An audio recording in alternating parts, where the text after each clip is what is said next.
Northern Montana Territory, December 1886. The winter that would later be called the Winter of Three Funerals had arrived early. Snow swallowed the ridges by mid-October. By November, the drifts reached a man's waist.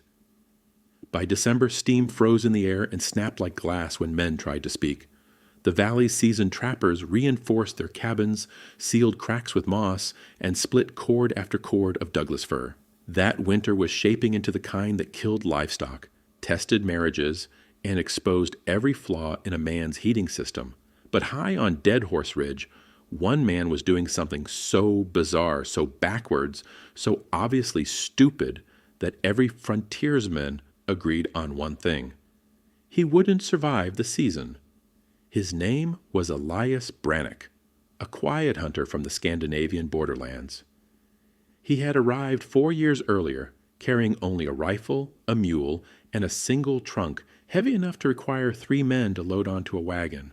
Folks assumed it held iron tools or traps. They were wrong. The secret inside that trunk would spark the most confusing frontier scandal the valley had ever seen. It would overturn everything the locals believed about heating, survival, and common sense. And it would leave them standing in the snow, stunned, staring at a cabin that stayed warm for 2 full days after the fire went out. The first signs of madness. In the fall of 1886, while the others cut timber, Brannock began digging. Not a cellar, not a foundation, but a long trench directly under the floor of his cabin, a trench nearly 90 feet long, running from the cabin's front wall to a point just beyond the tree line. "What in God's name is he doing?"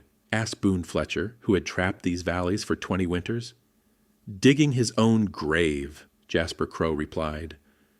The men watched from a distance as Brannock carved the trench, lined it with clay he mixed by hand, then, most insane of all, began hauling river stones from the frozen creek.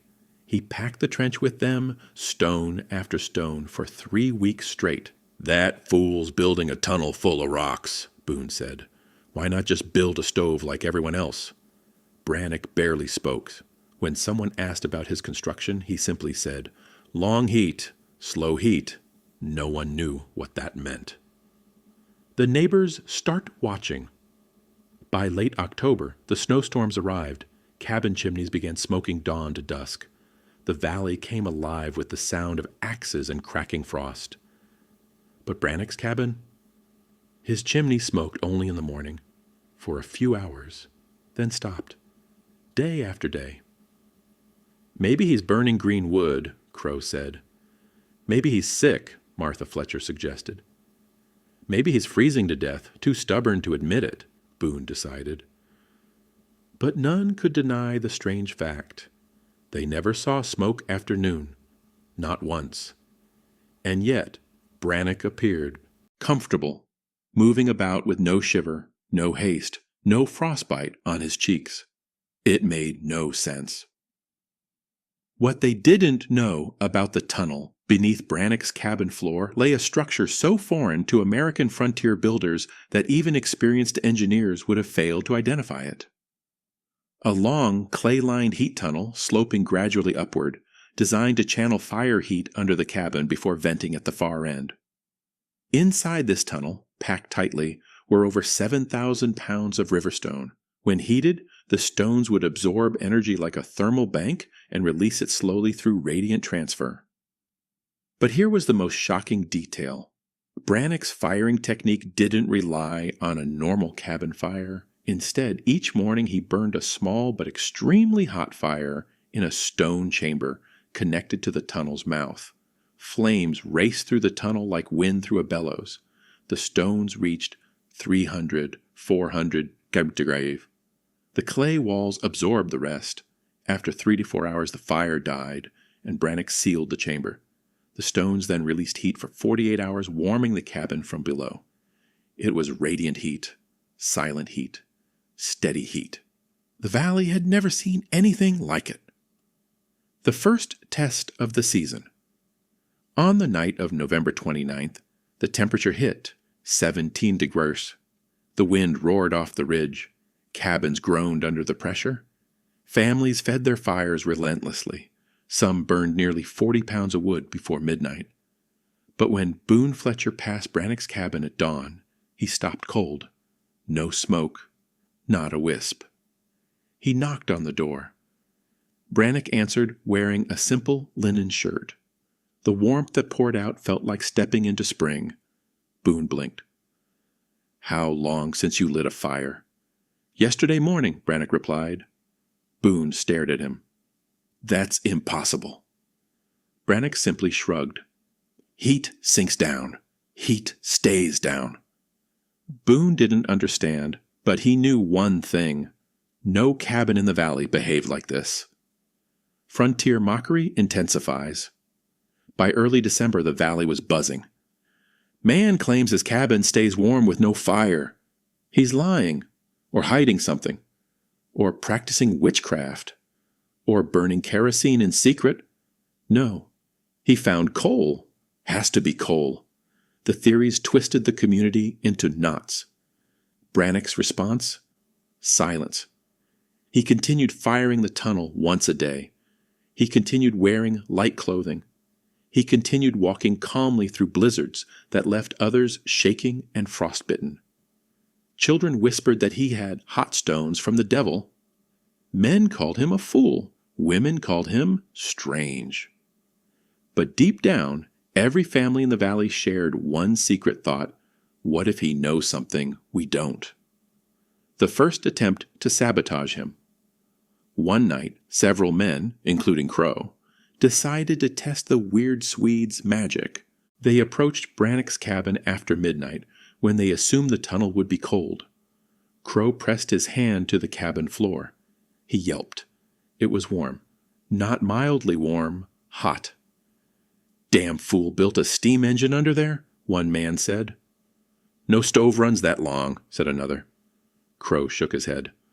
"No stove, no wood, no sense. None of this makes sense." Fear crept into the valley. This was no longer a curiosity. It was a challenge to their entire way of life. The secrets begin to leak. One morning, Martha Fletcher cornered Brannock at the trading post. "Tell me how your cabin stays warm," she said. "My children nearly froze last night." Brannock paused, weighing her sincerity. Then he spoke softly. "You heat stone, not air.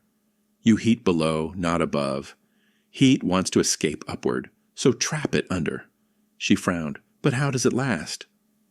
"Stone remembers fire," he said. "Air forgets." It sounded poetic, not scientific, but the truth behind his words would soon reveal itself under unimaginable winter pressure. Where he learned the technique word, spread that Brannock's trick came from Norway. But the truth was more complex. Brannock had spent 3 years working with Sami and Kven builders in the far north. They taught him methods born from desperation and refined through centuries. Burying heat tunnels under turf. Heating stone vaults that lasted days.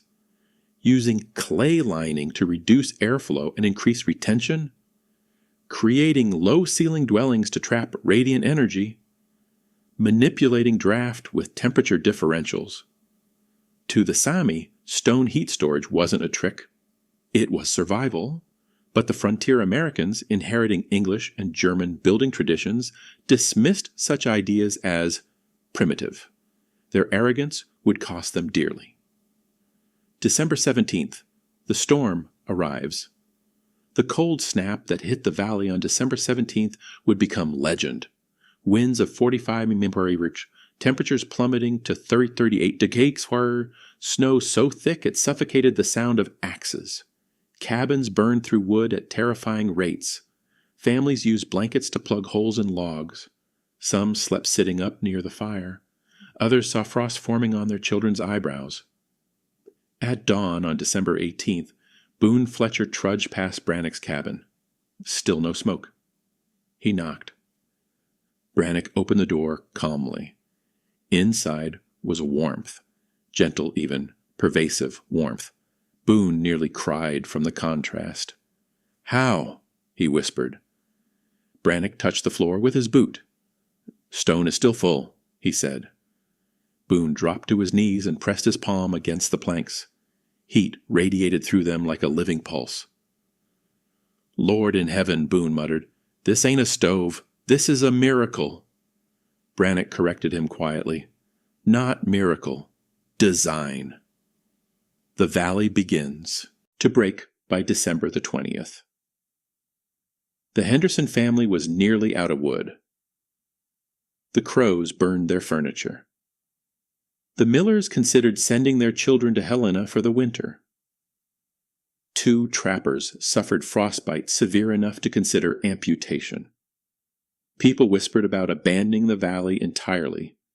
But every day, Brannock's chimney fired only once, and every night his cabin glowed with impossible warmth. The others tried to replicate his technique. They failed, because none understood the physics behind the heat tunnel, the slope of the draft, the clay ceiling, the mass-to-volume ratio, the airflow restrictions, the thermal cycling, the stone density requirements, the pressure differential. What they did understand was this: Brannock was the only warm man in the valley, and they needed him. Desperately. A desperate visit. At midnight on December 21st, with temperatures hitting 44 degrees, a group of valley men approached Brannock's door. This time they weren't mocking him. They weren't spying. They were begging. Crow spoke first, voice shaking. "Elias, our children are freezing. We can't keep fires going. We can't keep the cold out. We need to know what you built." Boone added quietly, "You don't owe us anything. We laughed at you. But if you don't help us, someone might die this week." Brannock looked at them for a long moment. Then he stepped aside. "Come inside," he said. "I will show you everything." End of Part 1. Part 2 will continue exactly from here, starting with Brannock's full explanation and the valley's transformation. When you're ready, say, Part 2. You said, that's only 10,000 characters.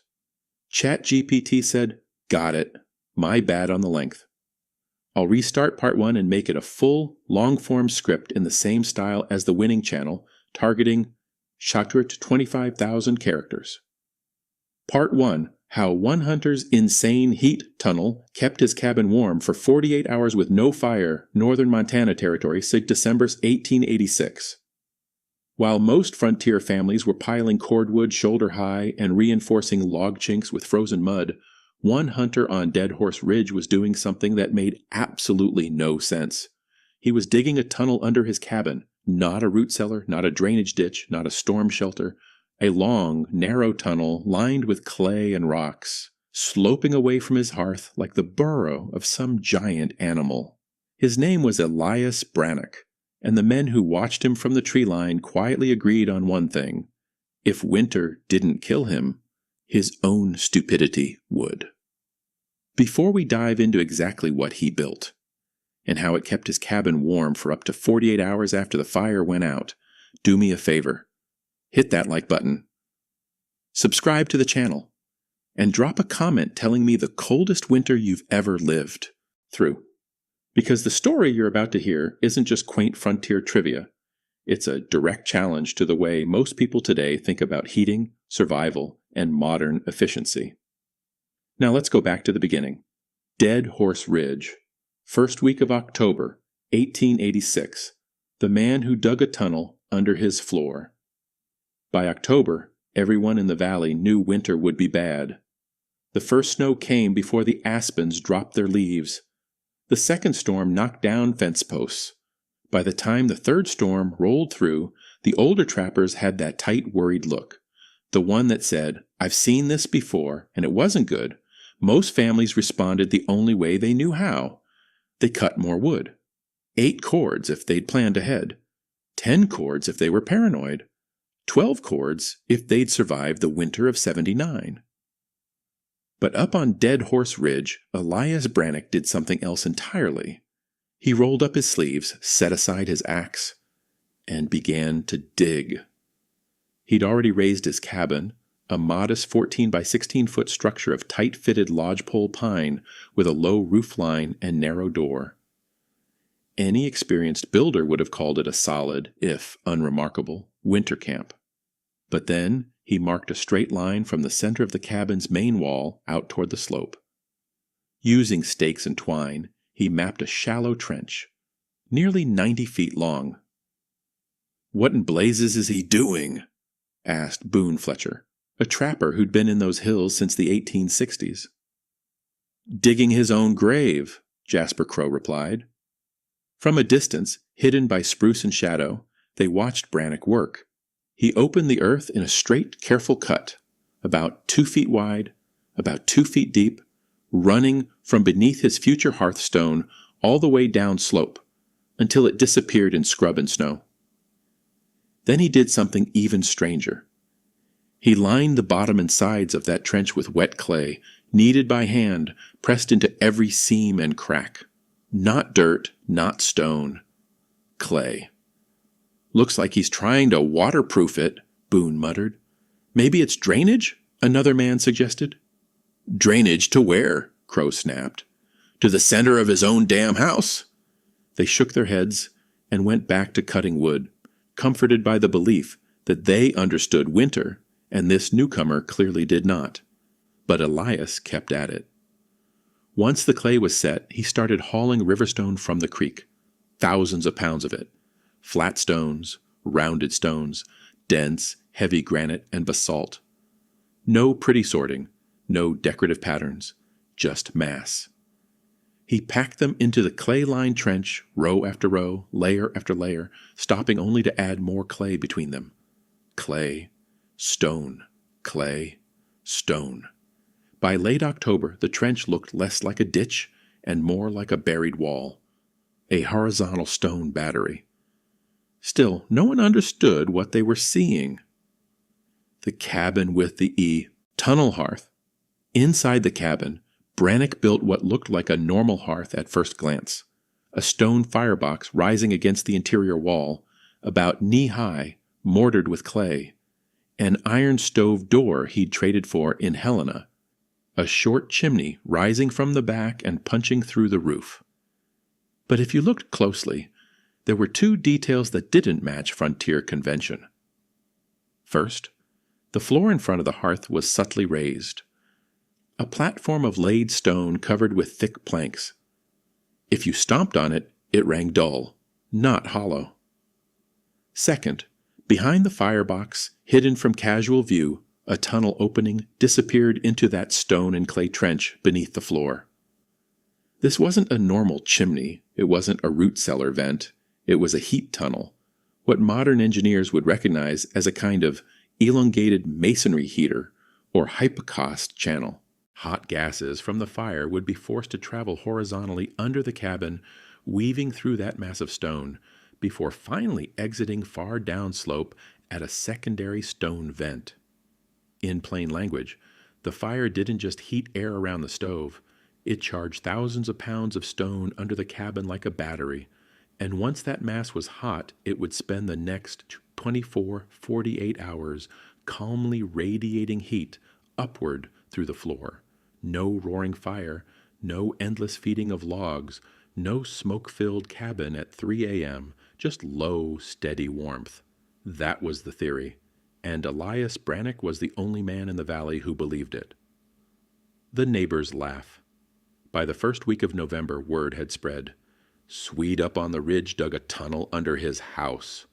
Says it's to keep him warm. Tunnels for moles, not heat. He's gonna freeze. At the trading post, it became a running joke. "I'll take a pound of coffee and one of those miracle tunnels," a ranch hand smirked. "Maybe we should all dig our cabins up and put them on stilts," another said. "Let the coal blow right through." The loudest critic was, unsurprisingly, Jasper Crow. Crow had built 5 cabins in his life. None were pretty, but all had survived winter without collapse. "Heat rises," he announced to anyone who would listen. "Everybody knows that. So why in hell would you send it down into the ground? That man needs a book, not a shovel." Nobody questioned him. Nobody had reason to. He was repeating what every frontier family believed. You light a fire. You stand near it. Everything else is just wasted effort. But as October faded into November, something else happened. Something nobody could laugh off. The storms kept coming, and they were worse than anyone expected. The winter of 3 funerals begins. On November 10th, a storm rolled in from the north and parked itself over the valley. It snowed for 5 straight days. Winds hit 40 miles per hour. Temperatures crashed below zero and stayed there. Men who'd thought they had enough wood realized they didn't. Families sealed windows with quilts. Children slept in layers of wool and fur. Inside most cabins, the temperature near the fire hovered around 60 degrees. In the corners, it dropped well below freezing. People woke to frost on the inside of walls. The first horse died on the 3rd night. The second storm came a week later. The third, a week after that. By the end of November, the phrase "winter of 3 funerals" hadn't been coined yet, but the conditions that would earn that name were already in place. And in the middle of that, one detail began to bother everyone. Elias Brannock's chimney never seemed to smoke at night. The chimney that went cold. Too soon, Boone Fletcher noticed it first. On a night when the wind screamed so hard it shook shutters off their hinges, Boone stepped outside to piss and instinctively scan the ridgeline. Every cabin threw a column of smoke into the starless sky. Every cabin but one. Dead Horse Ridge was dark and blank. Maybe he's out of wood already, Boone thought. The following morning, as he trudged past Brannock's place to check trap lines, he made a point of looking. A faint thread of smoke rose from the chimney. Not the thick black plume of someone fighting the cold. More like what you'd expect from a cook fire. Boone frowned. That evening, he checked again. By 10 p.m., Brannock's cabin was dark.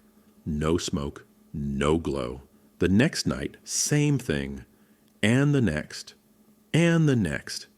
Every morning, smoke for a few hours. Every afternoon and night, nothing.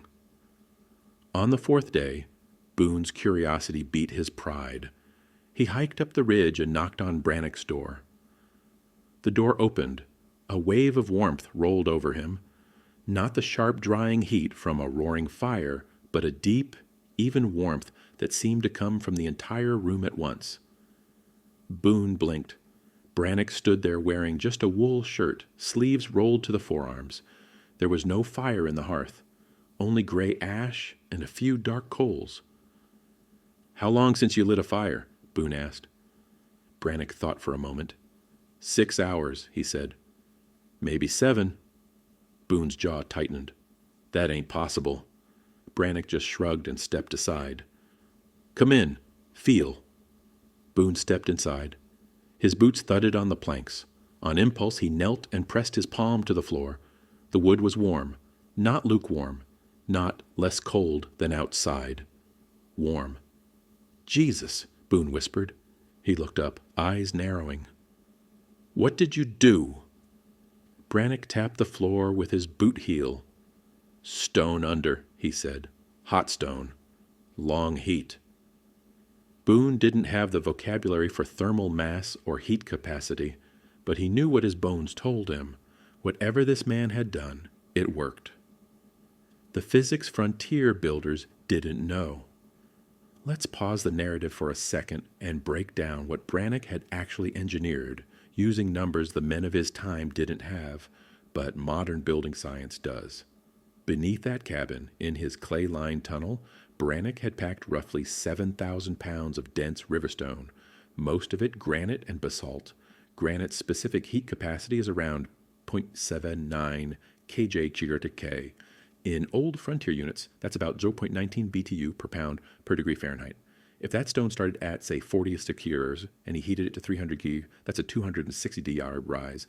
Multiply it out, 7,000 lbs x 9 BTU x 260 degree 3,800 BTUs stored.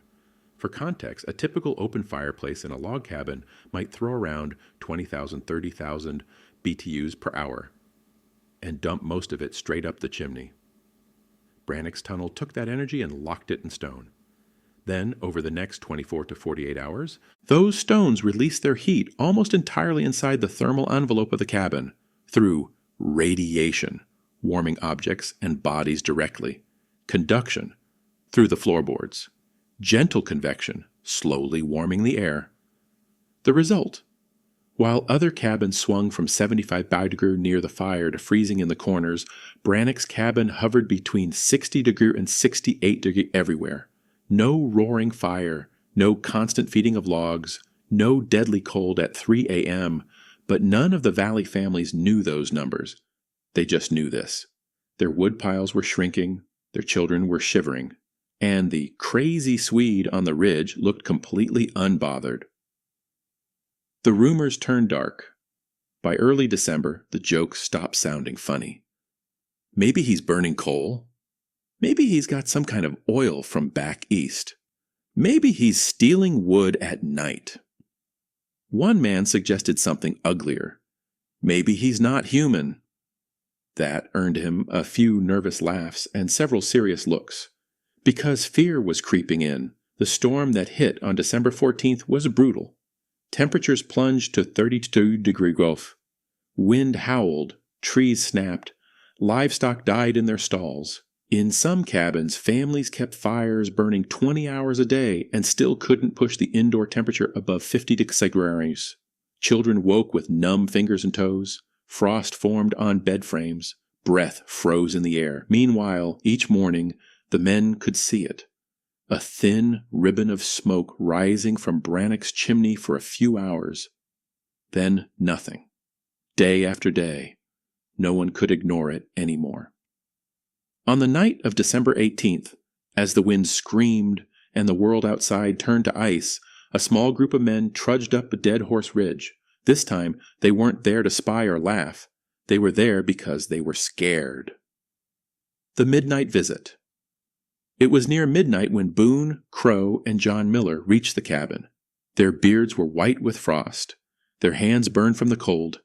Each had left a wife and children behind in a drafty cabin where the fire still wasn't enough. Boone knocked. A moment later, the door opened. Warmth spilled out like a physical force. Not a suffocating blast, not the sharp heat of a newly stoked fire, but a deep, even warmth, as if the entire cabin radiated comfort. Brannock raised an eyebrow. "You are out late," he said. Boone didn't bother with pleasantries. "How warm is it in there?" Brannock stepped aside. "Come see." Inside, Miller pulled a thermometer from his coat, one of the delicate glass types ordered at great cost from St. Louis. He kept it in his shirt to protect it from cracking in the cold. He hung it from a nail in the middle of the cabin and waited. The mercury climbed 58 degrees, 60 degrees, 62 degrees. It settled at 64 degrees. Outside, it was 29 degrees. Crow knelt and pressed his palm to the floor. He hissed through his teeth. "Feels like a damn bakery stone." Brannock nodded toward the hearth. No fire burned in it, only gray ash and a faint glow of coals. "When did you last light it?" Miller asked. 9 this morning, Brannock replied. Miller checked his pocket watch. That was 15 hours ago. Boone looked between the thermometer, the cold hearth, and Brannock's face. "This ain't right," he said quietly. "It ain't natural." Brannock shook his head. "Nothing unnatural," he said. "Just old." Where he learned it. Over the next hour, with the storm still howling outside, the truth finally surfaced. Brannock wasn't improvising. He wasn't guessing. He wasn't crazy. He was remembering. He'd grown up in the far north of Scandinavia, along the edge of Sami country, where winters were longer, darker, and colder than anything Montana could offer. There, he'd seen earth huts and turf houses heated not by giant fireplaces but by stone channels. In one village, an old Sami builder had shown him a winter shelter used by reindeer herders, a low hut half buried in earth, a small firebox at one end, a stone-lined channel running beneath the floor, a vent at the far side. They'd burn a fierce fire once or twice a day, heating the stone beneath. Then they'd let the fire die completely. The floor stayed warm. The air stayed mild. Smoke didn't fill the living space. Later, working with shipwrights and stonemasons, Brannock had combined what he saw in Sami shelters with principles from Russian masonry stoves and European hypocausts, ancient Roman underfloor heating systems. He arrived in Montana with those memories, that knowledge, and the stubborn refusal to freeze to death using inefficient American fireplaces. So he built the one thing he knew would work: a long, slow heat tunnel. And the winter of 1886 was about to prove just how right he'd been. The 48-hour test, Boone, Crow, and Miller made a deal with Brannock that night. "Tomorrow," Miller said, we'll measure it, proper." Brannock agreed. "Come in the morning, we fire once, then we see." The next day, December 19th, dawned bright and brutally cold. Outside temperature, 26 degrees. At 7 a.m., the three men trudged up the ridge with notebooks, thermometers, and more skepticism than they cared to admit. Brannock had let the fire die completely overnight. The cabin sat at 60 Raribonegus when they arrived. They watched as he built his morning fire, not a lazy pile of logs, but a tight, hot, efficient fire, small, dry splits of fir and pine, cross-hatched for maximum airflow, no giant logs, no smoldering smoke. He opened a damper in the back of the firebox, the entrance to the tunnel, and lit the pile. Flame roared. They could hear it, a rushing, hollow sound as the hot gases tore through the tunnel beneath the floor. Within minutes, the stove bricks glowed. Within an hour, the floorboards warmed more. Within 2 hours, the small cabin felt almost too warm, near 70 degrees. Miller hung his thermometer. Boone checked the corners. Crow checked the floor again. At the 1 to 2 hour mark, Brannock closed the firebox, choked the draft, and let the fire collapse into coals. "Now we wait," he said.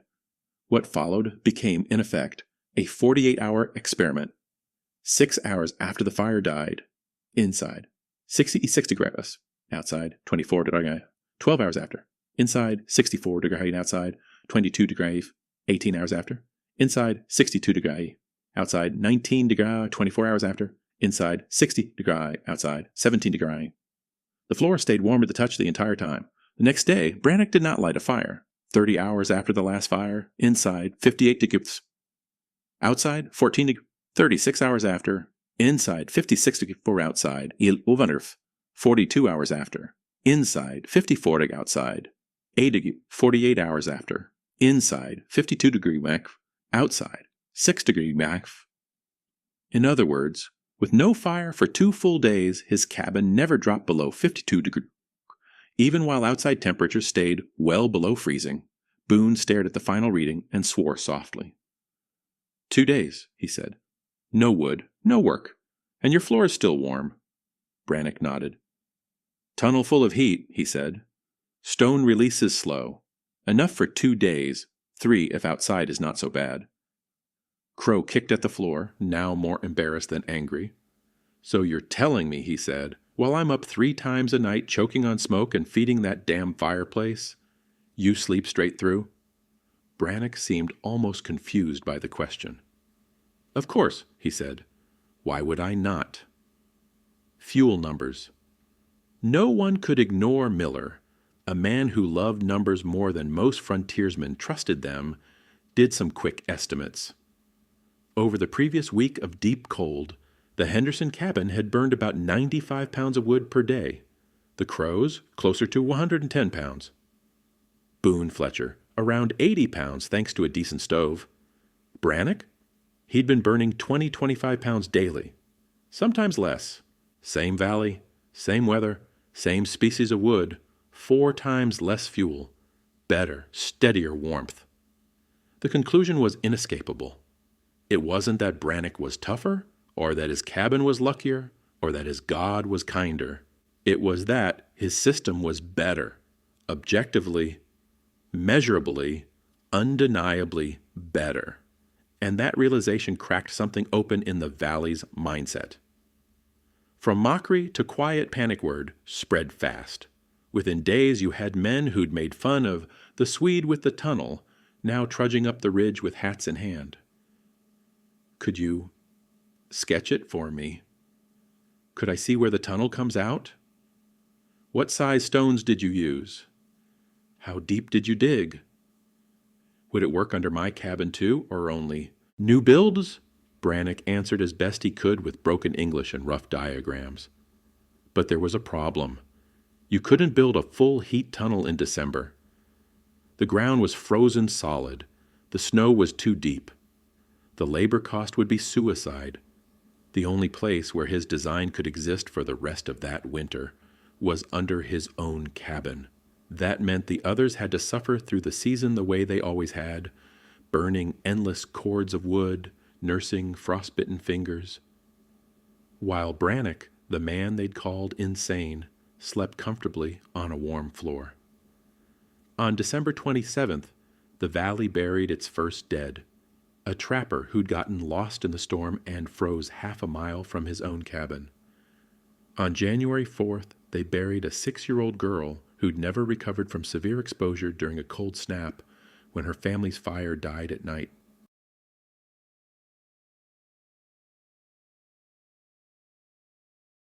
By the time the third funeral came, a ranch hand found stiff in his wagon after trying to haul emergency wood in a blizzard, even the proudest men in the valley had to admit something.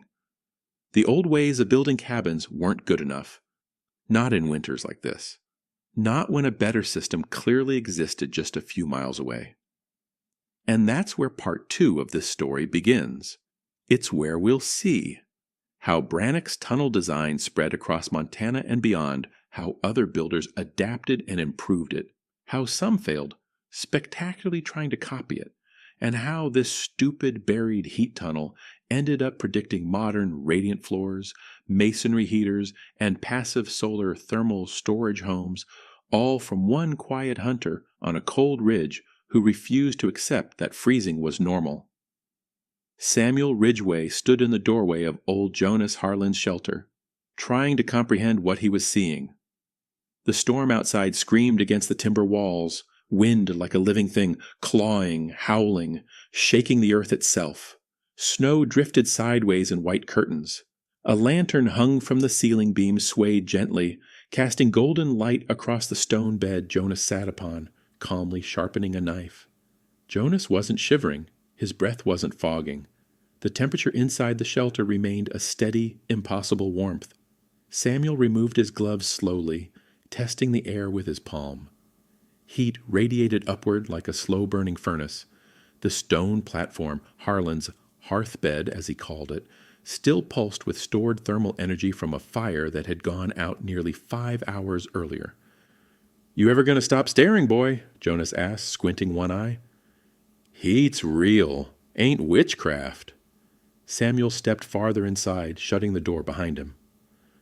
"It doesn't make sense," he said. It shouldn't work. Not like this.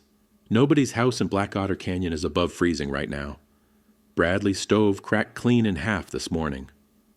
Jonas chuckled. "Bradley built his home like he was still in Ohio. Too much air. Too much space. All heat goes up, leaks out like water through a sieve. Men build big homes because big looks proper.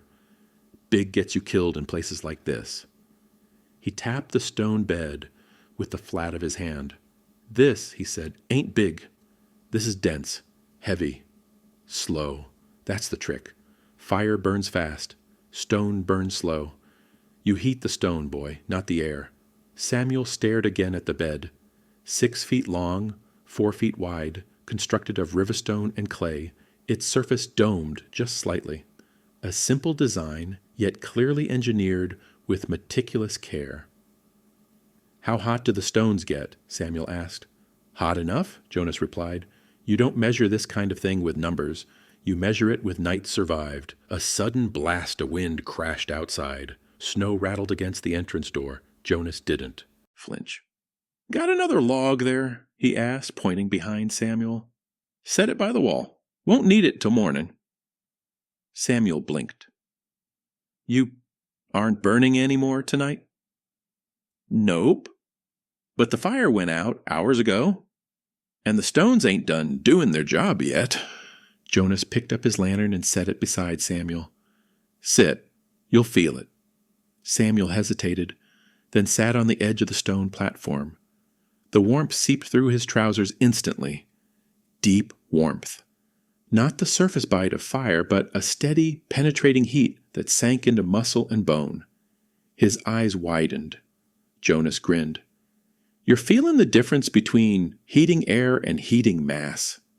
Samuel swallowed. Where did you learn this? Jonas lifted his lantern again and studied the flame, as if looking backward through decades. A man named Ilmari, he said, Finnish trapper, toughest fellow I ever met, lived out on the Lost Creek Ridge back in '55, built a dugout with a stone bed big enough to sleep a horse on. We all said he was mad. He paused. Turns out we were the mad ones. Jonas leaned back, the lantern glow catching the deep lines on his face. Ilmari survived winters that swallowed whole towns. Never burned more'n a quarter cord. Fella could weather a blizzard with a handful of twigs and a day's patience. Samuel leaned forward. And he taught you this method? Aye. Said his people used it back in Lapland. Heated great stones beneath sleeping platforms. Took forever to heat 'em up, but once you did, you were set. Heat the stone. Live through the night. Don't heat the stone. Pray you live through the night. The storm roared again outside, an angry wail of wind sweeping across the roof. Samuel exhaled slowly. This shelter, this strange half-dug structure, it shouldn't have felt safe, but it did. It felt like the only warm place left in Montana.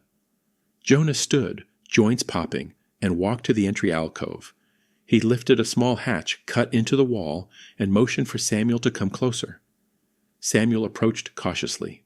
A faint draft came through, a gentle inward pull. Exhaust flue, Jonas said, but not the kind folks build. See, most men make chimneys tall. Tall chimneys take all your heat with 'em. This one winds twice behind the stone bed, gives the stones time to steal the heat before it escapes. But doesn't that choke the smoke? Samuel asked. Not with the right angles. Jonas grinned again. Smoke is like a stubborn mule. Give it the wrong path and it'll refuse to move. Give it the right path, it'll march right where you want it. He lowered the hatch. Ilmari taught me the principle. I made my own version. Took a few winters to perfect. Samuel looked around, noticing details he'd missed before. The walls were earth-backed, the ceiling beams low. The room compact, intentionally so. Every element optimized for heat retention. Why didn't the others listen? Samuel asked. Jonas barked a laugh. You think men like Bradley listen to wisdom that didn't come from their granddaddy? Frontier pride's a poison, boy. Makes folks freeze before they'll admit another man has a better idea. He moved back toward the stone bed and sat. Storm's gonna get worse tonight, he said. You'll stay here if you're wise. Samuel hesitated. I don't want to impose. Son, if you walk back to your place in that? Jonas jabbed a thumb toward the screaming wind. You ain't making it. Samuel nodded slowly. He removed his coat, shook off the snow, and laid it near the hearthbed. Jonas doused the lantern. Darkness filled the room. Warm, comfortable darkness. The storm howled like a beast outside. Inside, the stones radiated calm, steady life. Jonas, Samuel whispered after a long silence. You said Ilmari taught you this, but how did he learn it? Jonas didn't answer at first. When he finally spoke, his voice was quiet. He said it came from a time before stoves. Before cabins, before iron, folks had nothing but stone and fire. And they learned those two things could keep you alive if you treated 'em right. A pause. And he said most men eventually forget what once kept them alive. Samuel lay back, staring at the dark ceiling. Jonas continued. But storms like this, they make men remember. The wind hammered the earth. Snow buried the doorway outside. But inside the shelter the warmth held. Stone kept releasing. The earth kept insulating. The storm remained outside. Samuel closed his eyes as the ancient heat carried him into sleep. Morning came slowly in Jonas Harlan's shelter, not with sunlight, the storm smothered that, but with silence. Samuel awoke first. The howling had stopped. For the first time in nearly 12 hours, the wind wasn't clawing at the world. The air was still, muffled, heavy with the aftermath of the blizzard. Jonas still slept on the far side of the hearthbed, hands folded on his chest, breathing steadily. Samuel pushed back the wool blankets and rose. The warmth astonished him. The stones still radiated heat, not as fiercely as last night, but strong enough that the air remained above 60 degrees, while the outside, Samuel knew, was likely near 40 below. He stood, stretched, and stepped toward the entrance alcove. The door was buried. Snow packed against it like plaster. Only a faint outline remained. He pressed his palm to the wood. Cold, hard, but inside. He could have been in a warm spring cabin. Jonas stirred. "Door's no good," he muttered, eyes still half closed. "Snow'll be halfway up the roof. We'll dig out later." Samuel turned. "The temperature is—" "Still, Jonas, this shouldn't be possible. It's been nearly 20 hours since the fire." Jonas smirked. "Good stones don't surrender heat quick. That's why you heat 'em slow, deep. Takes patience. Americans don't like patience." He sat upright with a groan and swung his legs off the stone platform. "Storm's ended," he said. "Means now's when the damage shows." "Damage?" Samuel asked. Jonas nodded gravely. "A cold this fierce kills more after it leaves than while it's howlin'. Men go out to check livestock, fall through drifts, freeze before they make it home. Weak cabins collapse under snow loads. Stoves crack. Roof beams snap." He scanned Samuel's face. "You'll see." Samuel swallowed. He knew Jonas wasn't exaggerating. He'd heard stories. Entire families found huddled around a dead stove. Trapper cabins so cold that the inside walls crystallized like salt. Horses frozen standing upright in drifts. He looked again at Jonas's shelter. This strange, earth-backed, stone-centered structure that defied weather itself. "How did you know how deep to make the stone bed?" Samuel asked. Jonas rubbed his beard. "You build deep enough that the cold can't bite through, and shallow enough that you can still heat it. Heat doesn't like traveling too far through rock. Too deep, fire never warms it. Too shallow, cold steals it." He tapped his calloused fingers on the stone. 16 inches of working mass. Another 8 of anchored mass. Learned that the hard way. "The hard way?" Jonas gave a humorless laugh. "Collapsed a whole damn bed in 62. Nearly broke my leg." He pushed himself to his feet and walked slowly to the buried door. "Well," he said, "let's see how bad it is." Jonas retrieved a long-handled shovel wedged behind the door frame and pressed it against the entrance. The snow resisted at first, then gave way in clumps. Samuel grabbed a second shovel and joined him. For nearly 20 minutes they dug, not upward but outward. The snow had drifted shoulder-high, packed tight by the wind. At last they broke through. Light flooded in, a white, blinding wash of reflected sun. Samuel shielded his eyes and stepped outside. The entire valley was transformed. What had been familiar terrain was now an ocean of white, smooth, and rippling. Fence posts vanished, roofs half submerged, trees bowed under ice so heavy it snapped branches like twigs. Except one structure. Jonas Harlan's shelter protruded like a stubborn rock refusing to drown, a low earthen mound with a timber face, its chimney barely visible under a crust of snow. But Samuel's attention snapped elsewhere. Smoke, thin, wavering, rose from the direction of Bradley's cabin. "Someone's alive," Samuel breathed. Or someone's trying to keep something alive, Jonas said. They started toward the cabin, trudging through hip-deep drifts. Each step was a battle. The cold burned Samuel's lungs instantly, a sharp metallic sting. Slow, Jonas said. Rush, you sweat. Sweat, you die. They moved deliberately, stopping often, scanning the terrain. The snow glowed blue where shadows carved shallow valleys. Wind-carved ridges shone like white marble. As they neared Bradley's cabin, Jonas lifted a hand. Listen. Samuel stopped. A faint sound. Metal on metal? No. Plastic? No, there was no plastic. It was a dragging sound. Heavy. Labored. Then a voice. Weak. Trembling. Jonas, that you? Bradley stepped into view around the corner of his cabin. Except he wasn't standing so much as leaning on the wall to keep from falling. His beard was frozen solid, his coat stiff as bark. Snow clung to him like barnacles. Good Lord, Samuel whispered. Jonas hurried forward. Bradley, what the hell happened? Bradley tried to speak, but his jaw trembled uncontrollably. He pointed toward his cabin with a shaking hand. Inside, the hearth was dark. The stove door hung open. The iron sides were split, cracked from extreme thermal shock. Jonas exhaled through his teeth. Stove burst, Bradley nodded weakly. Too damn cold. Fed the fire too fast. Metal couldn't take it. He sagged against Jonas. My wife, he said. And the children, they're inside. Samuel rushed in. The air inside the cabin was as cold as the snow outside. Frost coated the walls. Breath plumed into clouds that crystallized mid-air.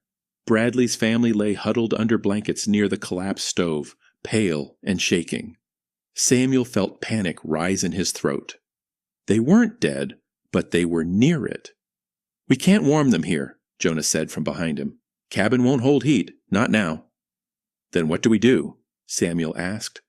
Jonas stared at him.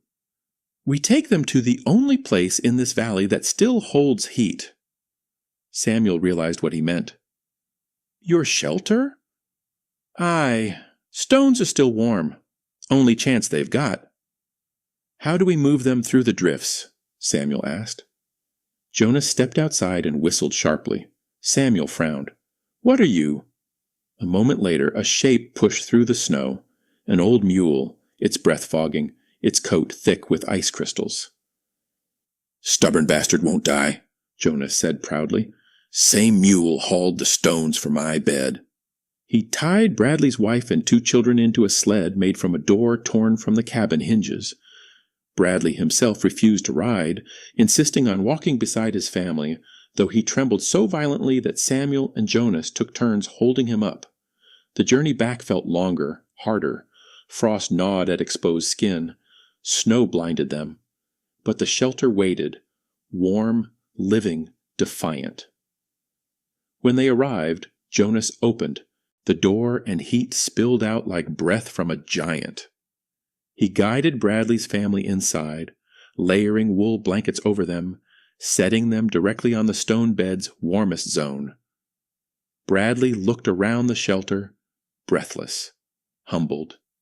You built this with your own hands, he whispered. Jonas shook his head. No, I built it with another man's wisdom. He pressed his palm to the stone bed.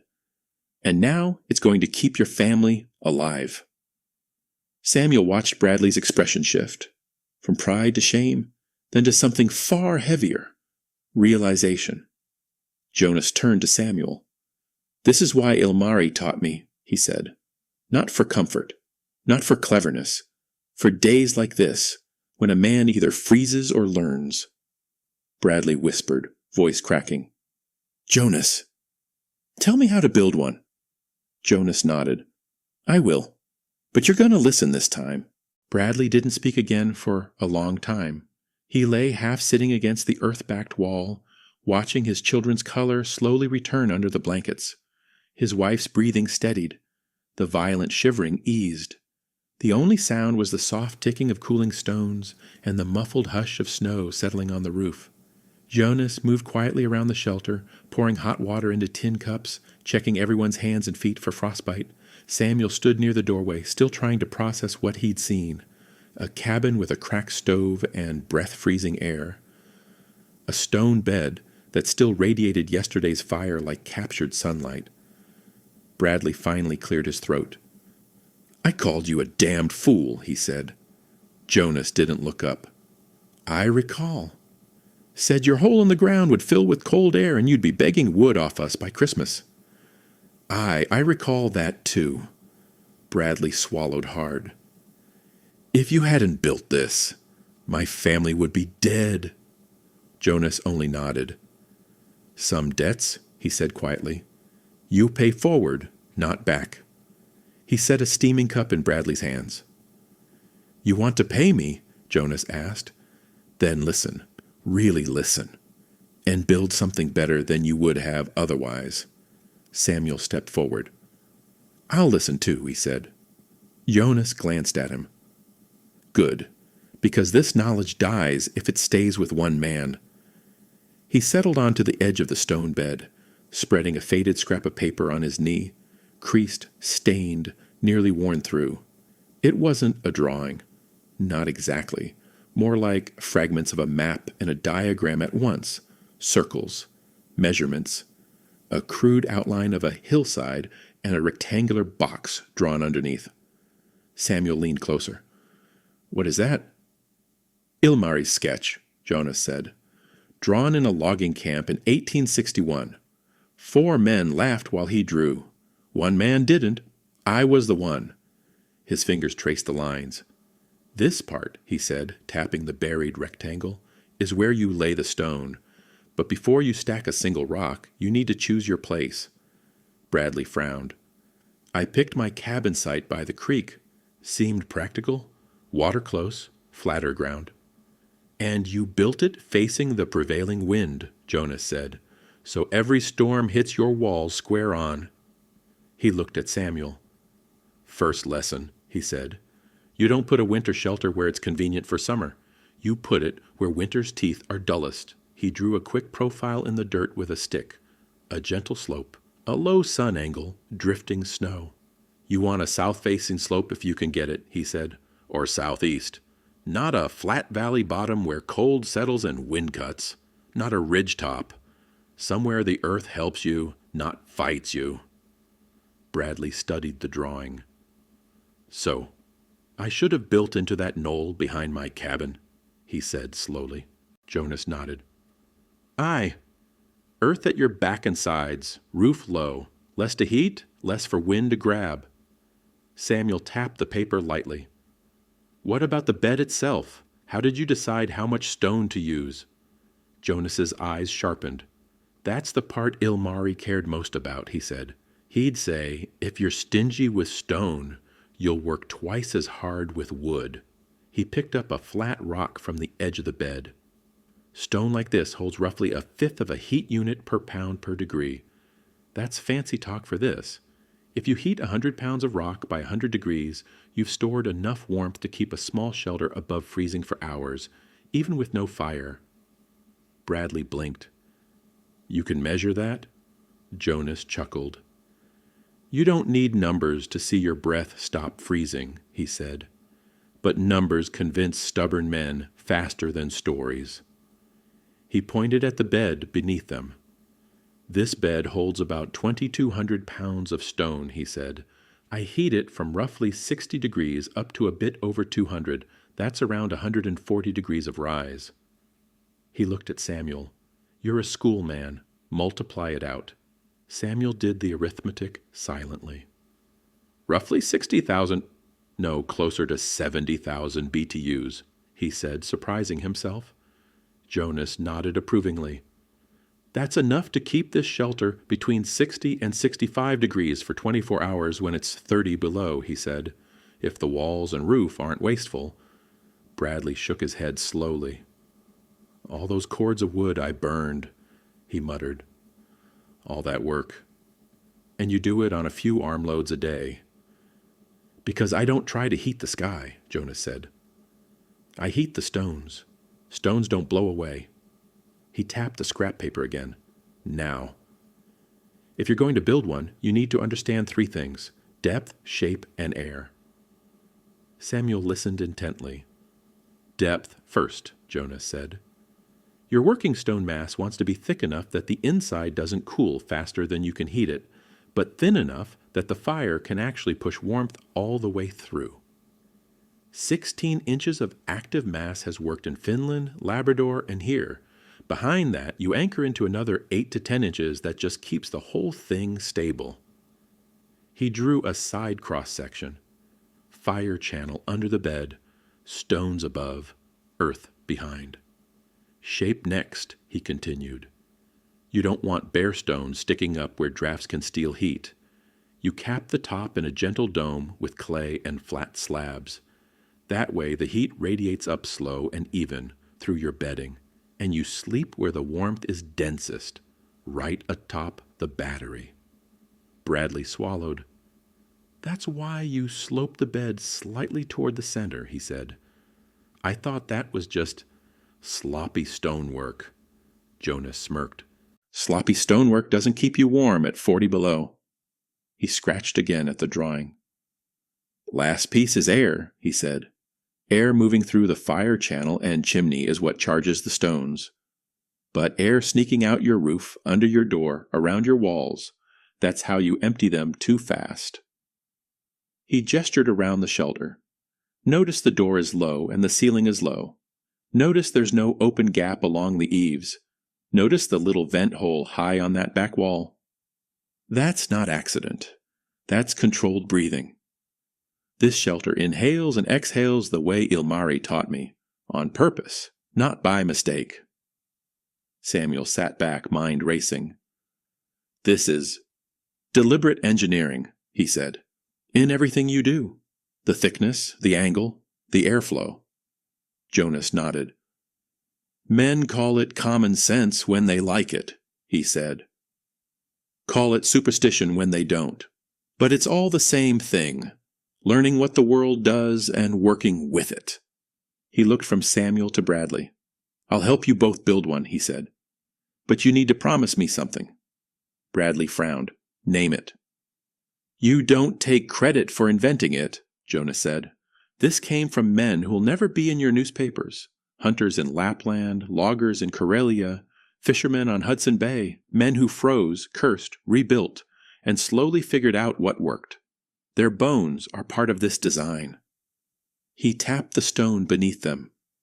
You pass that on, he said, or the next generation will throw it away again the first time somebody sells them a shiny iron stove with brass trim.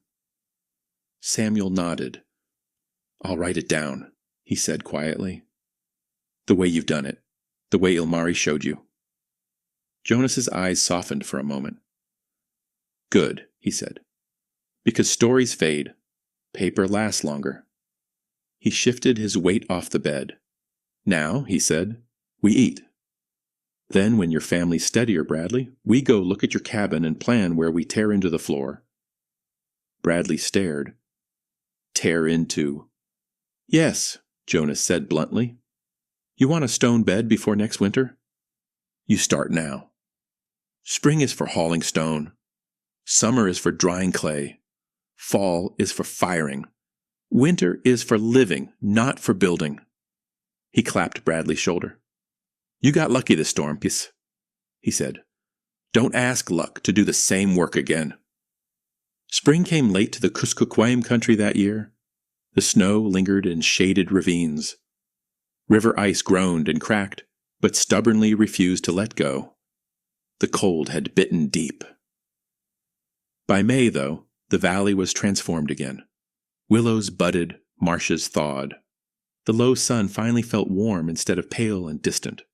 One afternoon, Samuel hiked up from the trading post to Bradley's homestead, notebook in hand. He found Bradley stripped to his shirt, soaked in sweat, digging. Not downward, but inward. The cabin floor planks had been removed in a 6-foot by 4-foot rectangle.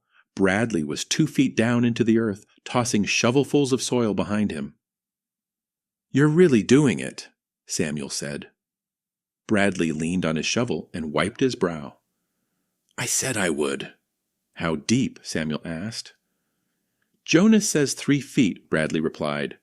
16 inches for the active stone, another 10 for anchor, the rest for sand and drainage. He jabbed his shovel back into the dirt.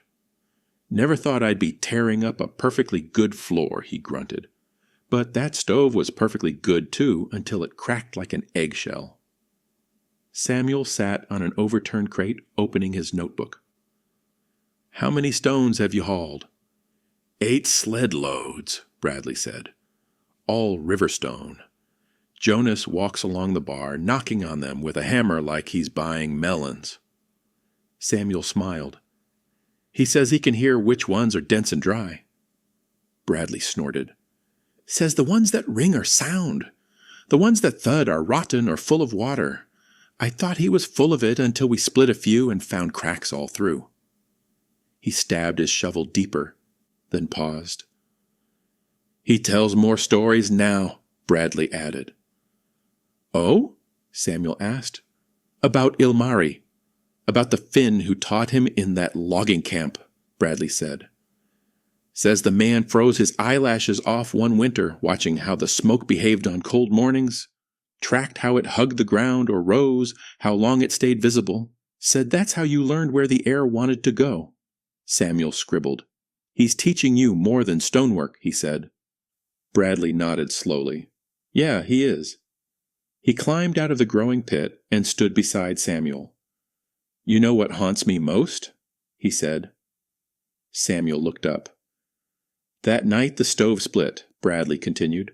I thought my experience would save us. 15 winters, 2 cabins, dozens of hunts.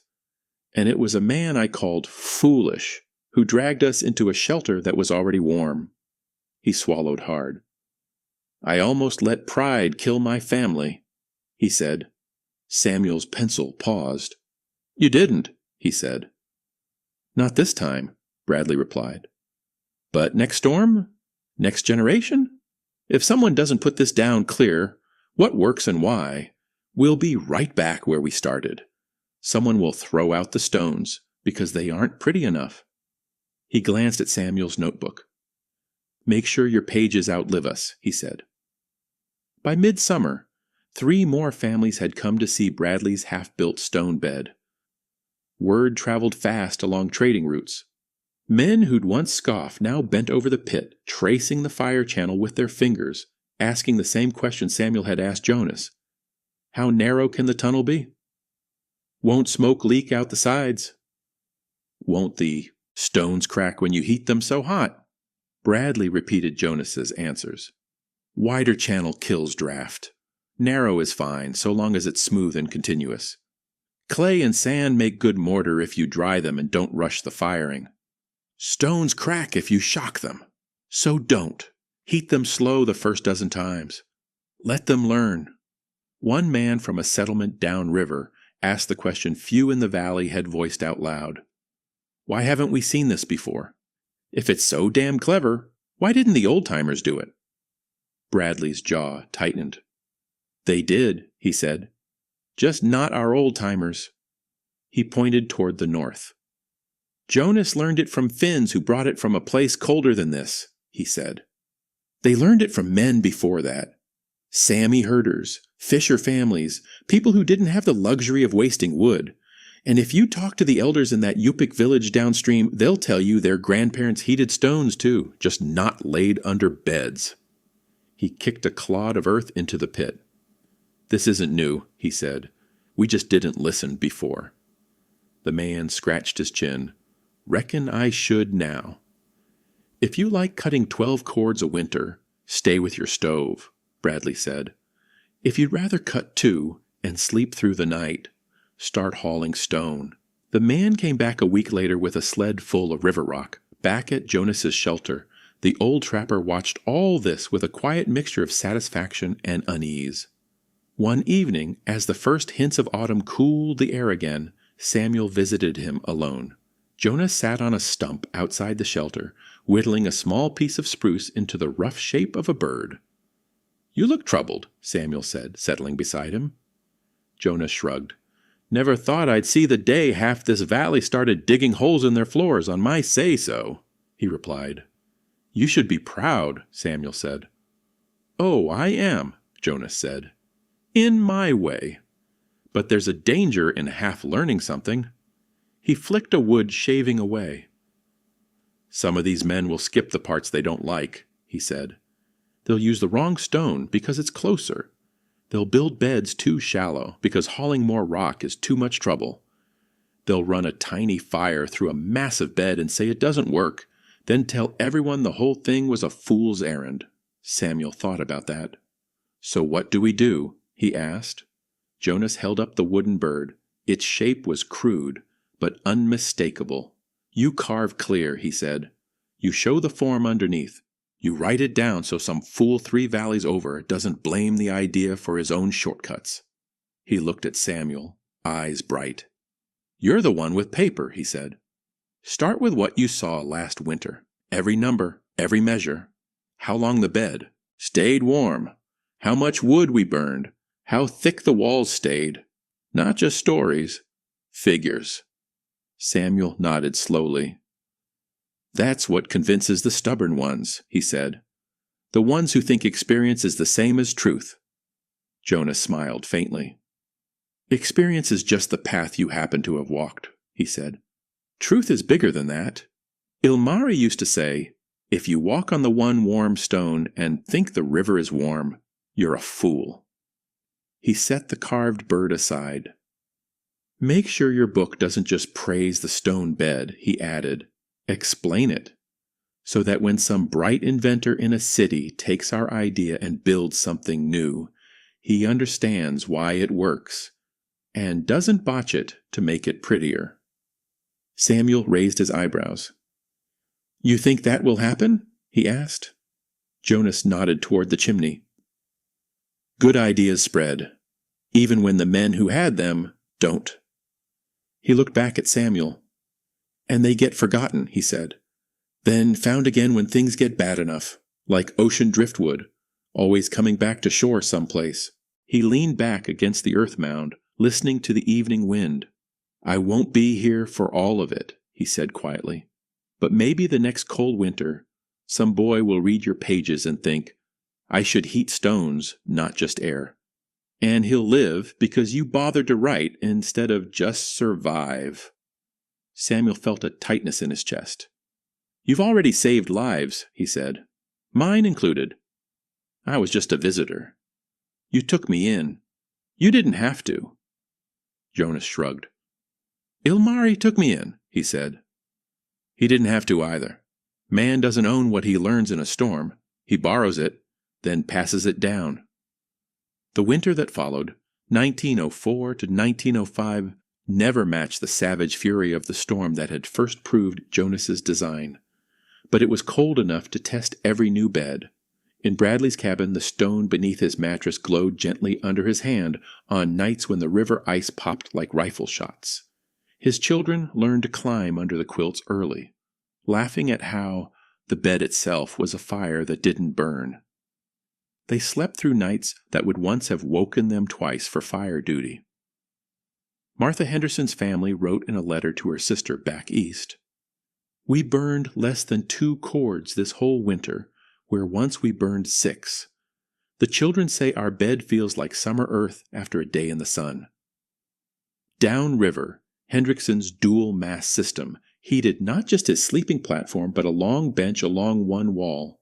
Visitors came and fell asleep by accident, warmed through from spine to heel. Samuel measured, he wrote. He noted temperatures at dawn, at dusk, 12 hours after firing, 20 hours after. He counted armloads of wood. He weighed sample loads on an improvised scale. By spring, his small ledger bulged with figures. He added a cover page in careful ink. On the construction and use of stone bed heating for winter cabins in northern climates, as observed on the Kuskokwim 1903-1905. He showed it to Jonas. The old trapper flipped through the pages, lips moving silently over the numbers. You even wrote down how long the bed stayed warm that night the storm broke the stove, Jonas muttered. 22 hours above 60 degrees. I'd have guessed. You wrote. He closed the ledger gently. That's good work, he said. Ilmari would have been pleased. Samuel hesitated. Would you let me send a copy south? He asked. To the mission station, maybe on the steamer. There are men down there who think in formulas. They might recognize what you've built as more than a curiosity. Jonas smiled wearily. Do what you like, he said. I've never been much for cities. But if some engineer down there reads your book and designs a brick bed in a townhouse that lets an old widow sleep warm without burning half the forest, I won't complain. He tapped the ledger. He tapped. Just make sure somewhere in there, he added. You mention that some of the best ideas came from people no one ever wrote about. Sammy herders, fisherfolk, loggers whose names never made it into company ledgers. Samuel nodded. I did, he said. I will again. Years later, long after Jonas Harlan's grave mound had settled, and the first generation of stone beds had been rebuilt, replaced, or forgotten, a young homesteader in another valley would find a weathered booklet in a trunk left behind in an abandoned cabin. The pages would be stiff with age, the ink faded but legible. He'd read about a winter when the temperature fell to -40, when one cabin stove split and another man's family slept through the storm on a heated stone bed. He'd trace diagrams of fire channels, note measurements of stone mass, see figures comparing cords of wood burned and hours of warmth stored. He might not remember Jonas's name. He might trip over Ilmari and Sami and Kuskokwim. He might build his own version slightly wrong the first time, but somewhere on some future winter night, he'd lie on a mattress warmed from beneath by buried stone, feel the deep, slow pulse of captured heat, and realize that he wasn't alone, that strangers who'd lived a century earlier had already walked the path he was on. And he'd understand, maybe dimly, that survival isn't just about cleverness in the moment. It's about listening to those who face the cold before you, about respecting the quiet engineering hidden in primitive tricks, about recognizing that the best frontier inventions aren't always new. They're often old ideas, remembered in time.